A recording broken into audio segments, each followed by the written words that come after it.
قال رسول الله صلى الله عليه وسلم إنما الأعمال بالنيات إنما الأعمال بالنيات সবাই একসাথে আমার সাথে সাথে বলো আব্বু এক নাম্বার হাদিস শরীফ قال رسول الله صلى الله عليه وسلم إنما الأعمال بالنيات হাদিস শরীফের অর্থ রাসূলুল্লাহ সাল্লাল্লাহু আলাইহি ওয়াসাল্লাম বলেছেন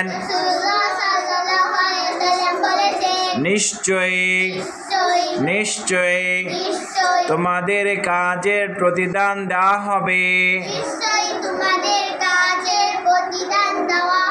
নিয়ত অনুযায়ী সবাই একসাথে বলো এক নাম্বার হাদিস শরীফ قال رسول الله صلى الله عليه وسلم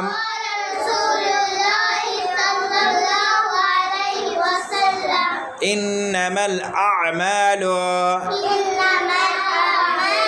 بالنيات হাদিস শরীফের অর্থ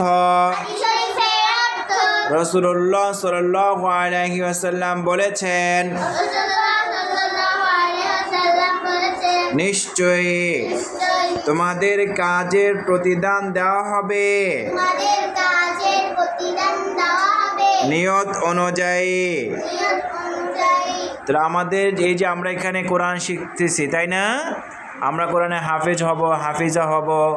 আল্লাহ আমাদের সকলকে কবুল করেন, আমরা আমিন বলি আমিন। তাহলে আমরা কোরআনে হাফেজ হব, আমরা অনেক বড় কোরআনের শিক্ষিত হব। সেটা কার জন্য বলো তো? আল্লাহর সন্তুষ্টির জন্য। কার সন্তুষ্টির জন্য? কেউ যদি সঠিক নিয়ত করে, সহি নিয়ত করে যে আল্লাহ আমি এই কাজটি তোমার জন্য করতেছি, তাহলে আল্লাহ বলতেছেন এই কাজের প্রতিদান আমি একমাত্র আমি নিজ হাতে তোমাদেরকে দান করবো। সুবহানাল্লাহ। বুঝতে পারছো? এই জন্য আমাদের প্রত্যেকটি কাজ কার জন্য হবে বলো তো? আল্লাহর জন্য। এটাই হচ্ছে সহিহ বুখারীর প্রথম হাদিস। সহিহ বুখারীর প্রথম হাদিস হচ্ছে যে হাদিসটি আজকে আমরা পড়লাম। হাদিসটি কি আরেকবার একটু বলো তো দেখি। মাশাআল্লাহ, ইন্নামাল আ'মালু বিন্নিয়াত। হাদিসের অর্থটি কি হবে? নিশ্চয়ই তোমাদের কাজের প্রতিদান দেওয়া হবে নিয়ত অনুযায়ী। কি অনুযায়ী? এই জন্য আমাদের প্রত্যেকটি কাজ কার জন্য হয়ে থাকে? আল্লাহর জন্য। বুঝতে পেরেছো? মানুষকে খুশি করার জন্য নাকি আল্লাহকে খুশি করার জন্য? আল্লাহকে খুশি করার জন্য। সবাই মনে থাকবে? তাহলে এখন থেকে আমাদের প্রত্যেকটি কাজ কার জন্য হবে? আল্লাহর জন্য।